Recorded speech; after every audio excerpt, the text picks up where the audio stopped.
का बुलडोजर चला, अतिक्रमण हटाने के लिए जो रोहिंग्या बांग्लादेशी उन पर बुलडोजर चला, तो सारे राजनीतिक दल सोकाल सेक्युलर गैंग इकट्ठा होकर आम आदमी पार्टी, कांग्रेस, कम्युनिस्ट सब इकट्ठे हो गए। पूरा देश इस बात को देख रहा है और इस तरह की घटना, इसी तरह की जब दूसरी घटना राजस्थान में अलवर में होती है, 300 साल पुराना मंदिर ढहा दिया जाता है। कांग्रेस की सरकार ने इस तरह के जो काम किया है, उस समय कांग्रेस का कोई नेता वहां पहुंचता नहीं है, वहां पर आम आदमी पार्टी का कोई नेता नहीं पहुंचता है, सबके मुंह सिल जाते हैं, क्योंकि बहुसंख्यक हिंदू समाज का मंदिर वहां तोड़ा गया और कांग्रेस के राज में तोड़ा गया और कांग्रेस मौन रही, आम आदमी पार्टी मौन रही। ये मानसिकता एक तुष्टीकरण की मानसिकता जो वर्षों से राजनीति में कांग्रेस कर रही थी, वही काम आम आदमी पार्टी कर रही है। मैं एक बात आपके सामने, प्रमुख बात आपके सामने कहना चाहता हूं कि दिल्ली के अंदर साउथ दिल्ली निगम के हमारे एक पार्षद हैं भगत सिंह टोकस, उन्होंने दिल्ली नगर निगम में एक प्रस्ताव पास कराया और वो प्रस्ताव था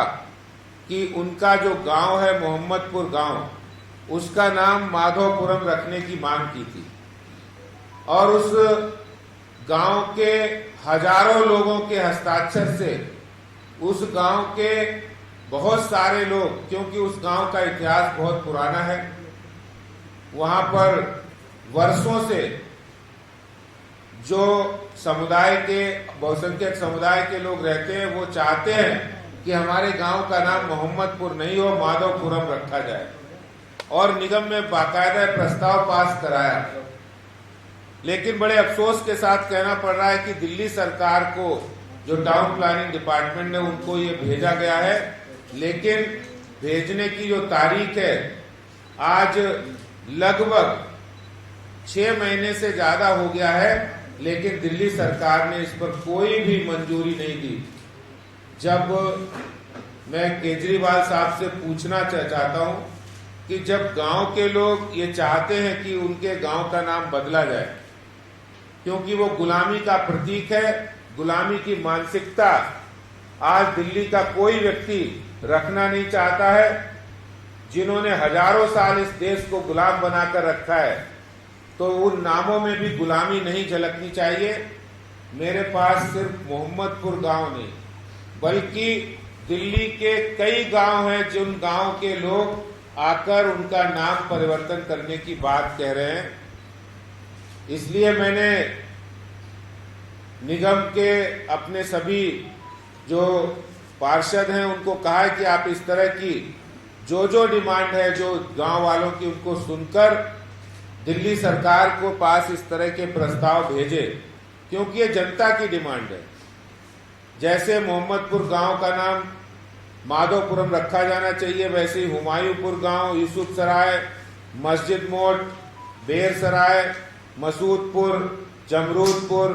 बेगमपुर, सैदुल्ला जाब, फतेहपुर बेरी, हौज खास, शेख सराय, जिया सराय, नेब सराय, अदयचिनी, अदचिनी, जाफरपुर कला, काजीपुर, नसीरपुर, मिर्जापुर, हसनपुर, गालिबपुर, ताजपुर खुर्द, नजफगढ़, सुल्तानपुर,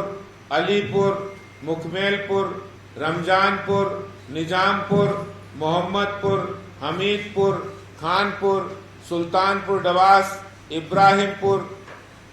रसूलपुर, साहिबाबाद, कुतुबगढ़, मोहम्मदपुर मंजरी, लाडोसराय, मुबारकपुर, ये वो नाम है जिन नामों पर गांव के हजारों लोगों के रिप्रेजेंटेशन हमारे पास आए, जो ये कह रहे हैं कि गुलामी का कोई भी चिन्ह दिल्ली के अंदर अगर वो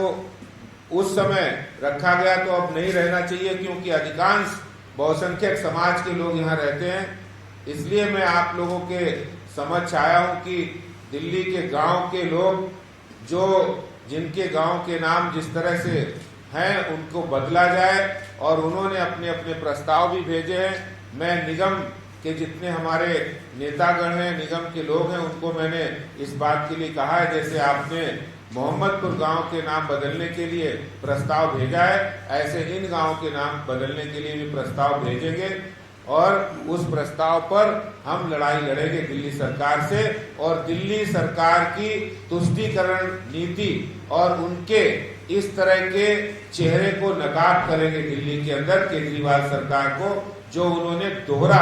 डबल कैरेक्टर दिखाया है कि जब जहांगीरपुरी के अंदर घटना होती है तो वो चुप रहते हैं, और जब दंगाइयों पर कार्रवाई होती है तो वो बोलते हैं, आगे बढ़ते हैं, और उसके बाद जब राजस्थान में कार्रवाई होती है मंदिरों के ऊपर, 300 साल पुराने मंदिर पर, तब वो मौत साथ जाते हैं। इस बात का जवाब भी उनको देना पड़ेगा। धन्यवाद।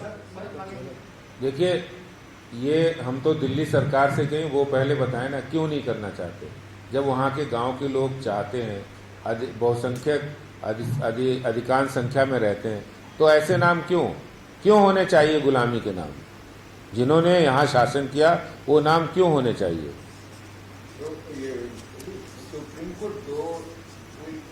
हफ्ते टाइम की है, जहांगीरपुरी में कोई सिसोदिया जी अच्छी तरह जानते हैं, क्योंकि उनकी एक पार्षद है जो उनकी बड़ी चहेती है, और वो उगाही कर रही थी, वो पकड़ी गई है, तो उगाही का फार्मूला उन्हें उनसे ही पूछना चाहिए। और जहाँ तक कार्रवाई की बात है, कार्रवाई 100% होगी, जो भी अतिक्रमण करेगा उस पर कार्रवाई होगी निगम की। और ये जो मनीष सिसोदिया जो उप मुख्यमंत्री हैं जिन्होंने पत्र लिखा, ये पत्र में उनका डर और उनकी बौखलाहट साफ झलक रही है कि वो किस तरह से जो उनको संरक्षण दे रहे हैं, चाहे वो रोहिंग्या हो, बांग्लादेशी हो, अवैध अतिक्रमण करने वाले हों, इनके विधायक और पार्षद जो धंधे करा रहे हैं, उनसे वसूली कर रहे हैं वो लोग, तो धंधा उनका खत्म हो रहा है, दुकानें उनकी खत्म हो रही हैं, दर्द इनको हो रहा है। तो कहीं ना कहीं तो